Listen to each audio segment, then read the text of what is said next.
like to welcome the Hungarian Consul General, Tamás Széles, and his lovely wife, Ildikó. And all the Hungarian consulate group. So I have the pleasure to introduce the future Oscar winner, Kristof Deak.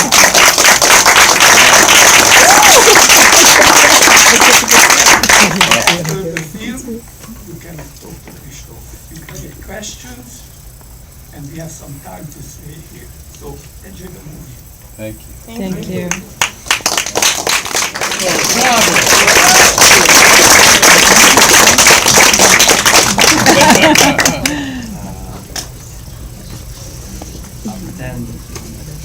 Pretend like No. So, any questions? Anyone? None? Okay, let's go. Yes, please. Did you cast them from different places? Were they young actors? Were they how did you find such perfect people? That's a great question. So the two main girls, it was a pretty long and rigorous casting process. I mean, for Hungary anyway. I mean, here in LA, you would look at thousands of kids before finding kids like these. But I was lucky in a way. I only had to look at 80 of them. 80 really talented, trained, sort of kids with acting experience was what we were going for. Because I knew I had to get some really, really talented kids to carry this film on their shoulders. So we then narrowed it down from 80 to 20, then 6, then 2. And the rest of the choir, however, they had to be an actual choir. So we then looked at 5 different school choirs, and that was a tricky one because I didn't know going into that whether they would be any good at acting. So I had to choose the choir that had sort of the most, the best kind of energy, and I had to choose the one where the kids were a little bit mischievous, Are you sure the mic isn't working? Are you sure the mic? Oh, I'm sorry. I'll try to be a bit louder, but I don't think every word. There's another thing. Try switching it on.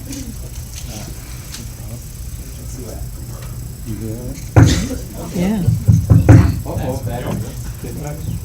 Hello. Yeah, got it. My radio voice. Great. Yeah. So it was a bit of a mix. So we had to go with this real actual choir and then put these 2 girls in the middle, and that's pretty much how it went. And the teacher, Miss Erika, she's played by a quite well-known Hungarian theater actress, and she's fast becoming a really well-known screen name as well within Hungary. Did you bring the girls for Sunday? Are they here? They're not here yet. They're flying in. They are. Thursday. Yeah. I have a technical question. It must have been very difficult to sound-wise to show the girl who is not singing, because in terms of sound recording, you can increase the voice of somebody that you are showing in close up or you want to point out, but when there's no sound, it's quite a tricky thing to do. It's tricky, but you know what's really interesting? The original story that inspired this film kind of captured my imagination, because I realized it's very difficult to tell when you're in the middle of a choir and you're one of the kids actually singing. It's very hard to tell you're surrounded by some other kids that are not singing. So it's kind of, it has to be on the cusp of you can just about hear it, and that's what we went for in the mix. You can't really tell, but you kind of can a little bit if you really pay close attention. But we had to, ironically, we had to record the entire soundtrack for this film weeks before the shoot, and so the kids were actually singing to playback. Mine, well, they weren't, but they were singing along with the pre-recorded track during the shoot, so we can keep it in rhythm for each different take.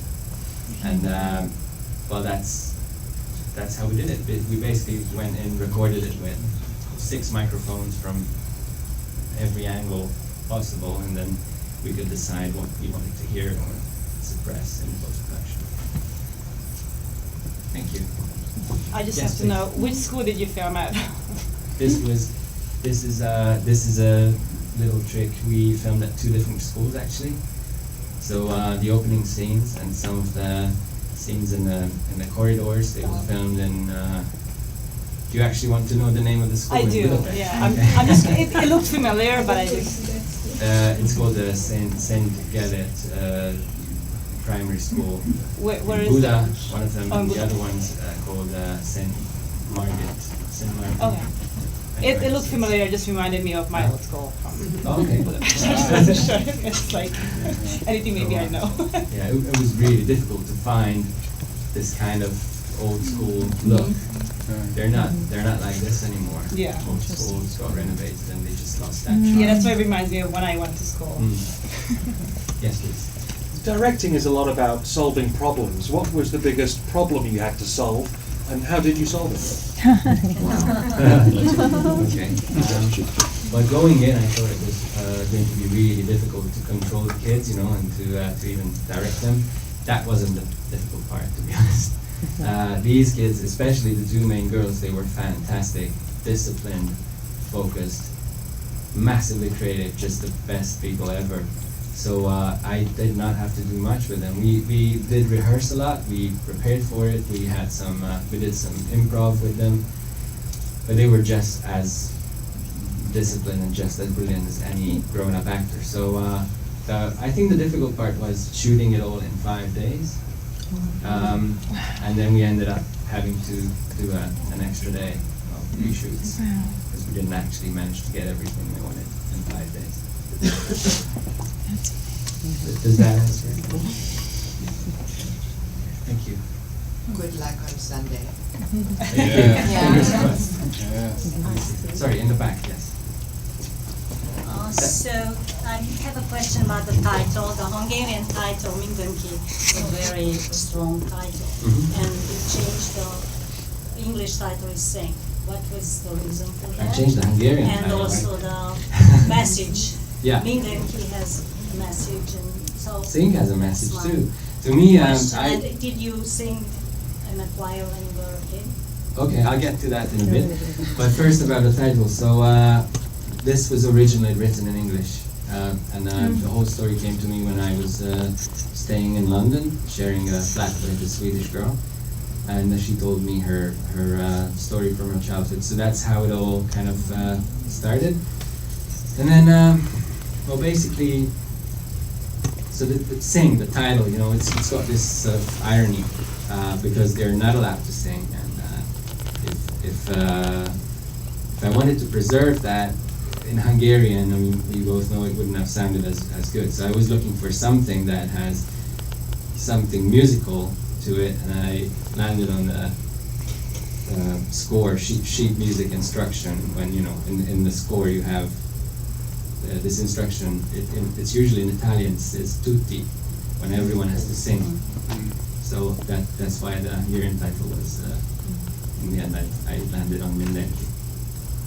And then about me singing in a choir, I think this is as much as it is a sort of wish fulfillment kind of story with this uplifting ending.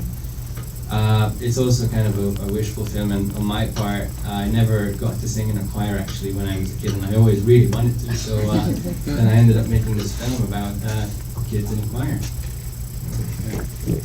So it's not based on a true story, right? The first half of it is true. Oh. Unfortunately, the ending is all made up by me. Yeah, I wish the world was like that.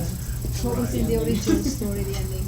The original story, so one of the kids found out, just like in the film, one of the kids found out that half the other kids weren't singing, and then she made a huge scandal out of it, and the teacher got fired, and the choir was disbanded, so it didn't end This is a better ending. I think so, thank you. I prefer this one, yeah. You came up with this ending? Yes, this ending is entirely fictional. Thank you. So, anybody? Did you write the screenplay from that story? So what happened first, we went in with the two British screenwriters I worked with quite a lot, and we wrote it together at first in English, set it in the UK, and it was a bit different. It didn't really work. It wasn't as focused and it wasn't as sharp as I wanted it to be. So we applied for some funding, we didn't get it, and then I just ended up putting it away for 2 years. And then funding opportunity came up. The Hungarian Media Council was opening up this grant funding some short films. So then I dusted it off and rewrote it for Hungary for my own childhood, which was a good idea because, write what you know. So that was the reason I ended up sort of rewriting it myself and setting it in kind of in my own in the times of my own childhood. And that's how we ended up getting the funding and making the film. Yes. Is this your first short film? No, it's not. It's I think you could say it's my third. Oh. Yeah. And I did shoot some TV drama series in between, so I kind of have some experience, but it was definitely the first with that many kids. I'm still new to this, but I've got a bit of experience. Anyone else? Yes. Well, it's not really a question, it's just, I'm probably reading a lot into it, but right now what's going on here in America, this little short movie has even more significance. And at least for me, it was a great message that I read into it, that when we stick together, nobody can be silenced, and we all can be better. Thank you. I'm really glad you say that, because that was part of the intention in making this film. And that's why I like the Hungarian title quite a bit, MINDENKI, all together. I agree. Sorry. It's definitely got some more serious layers. So that's the intention, and I'm happy if it came across like that. It's not just the U.S. It's kind of everywhere in the world. There's the divide and conquer theme going on right now, and we do need a bit of unity, and we need a bit of we need to be able to sort of show solidarity and get together and stand together like this in front of sort of corrupt authority. Was it intentional that the dresses, the whole setting seemed a little bit like communist Hungary or like an older era? It's funny, I looked at my class pictures from the early 90s, years after the communism ended in Hungary. We were still wearing the same clothes. Yeah, so that's the thing. If you want, my production designer tells me, my costume designer, she told me basically if you set it in the 90s, then get the clothes from the 80s, and if you set it in the 80s, get the clothes from the 70s. Because people tend to, have a bit of a lag following sort of style of the era. So. The whole thing I was going for is more a general feel of nostalgia. I didn't want to show off a certain era or anything like that. I just want everyone to feel like it's set in their own childhood. Actually, it's a nice film because if you think about it, either the kids get fired or the principal gets fired. So the film didn't end, It's really makes you think what happened afterwards, because it's a pretty sharp ending, Then either or, right? Yeah. It's all up to you. Yeah. Thank you. Oh, sorry. Do you have any filmmakers from Hungary who inspired your work, like Hungarian directors or cinematographers? Oh, lots actually. What was the question? Yeah, but it's very hard to name any one of them.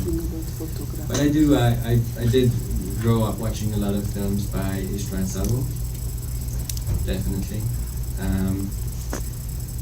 Yeah, and I was so happy to see Ildikó Enyedi just win the Golden Bear in Berlin 2 days ago. I was really happy about that because her films were a massive inspiration as well. The sort of everyday magic, or the magic moments of the everyday that she really likes to show in her films. Very inspiring. Can I ask you, in London, did you go to film school there? Yeah, I did go to film school. Which I one? studied at the University of Westminster, had a master's course in film directing. So that's where I did my master's. Before that, I went to Hungarian National Film School as well.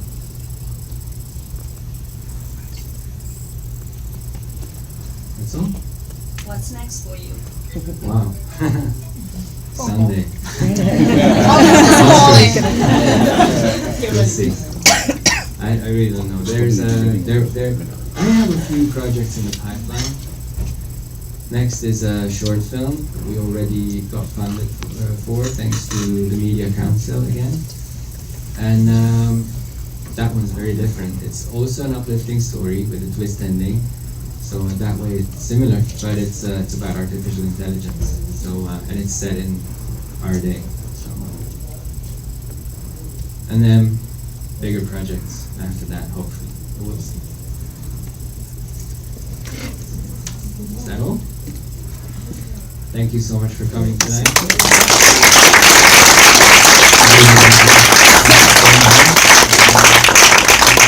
Fingers crossed for Sunday. Yes.